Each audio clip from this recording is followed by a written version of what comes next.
Content creator সারা দুনিয়ায় সবাই আছে, এটা কিছু হলো? এটা কোনো পেশা, এর কোনো ভবিষ্যৎ আছে, এর কোনো ফিউচার আছে? আমি সেই ঘুঘু পাখির ডাকটা নেওয়ার জন্য আমরা এক বেলাও অপেক্ষা করেছি। ঘুঘু পাখি গাছের ডালে বসে আছে, তার যখন মর্জি হবে তখন ডাকবে, আমরা তখন সেটা রেকর্ড নেব। আমরা শিয়ালের ডাক নেওয়ার জন্য আমরা মাঠের মাঝে বসে থেকেছি অনেক রাত অবধি। প্রকৃতির মিউজিকটা আমাদের অ্যাড করার ইচ্ছে ছিল, যেন মানুষের কানের প্রশান্তি হয়। গুলশানে থেকে কখনোই আসলে মাটির ঘরের স্বপ্ন দেখা যায় না। মাটির ঘরের স্বপ্ন দেখতে হলে মাটির সাথে মিশতে হবে। মাটি হচ্ছে খুব মায়াবী একটা জিনিস।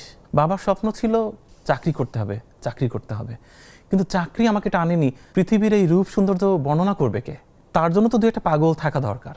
চিত্ত মিডিয়া নিয়ে আমি যত বেশি জানছি তত বেশি অবাক হচ্ছি। মাত্র 10 মাসে ওদের সাকসেস দেখে আমি রীতিমতো আমার চোখ কপালে উঠে গেছে। ওয়াও, এটা মাত্র 10 মাস বয়স, জি, অ্যান্ড 2.4 মিলিয়ন ফলোয়ার্স। জি, এবং আমরা এমনও দেখেছি যে 24 ঘন্টায় 2.5 লাখ ফলোয়ারও যুক্ত হয়েছে। আপনার বাবার জন্য একটা লাইন বলে দেই।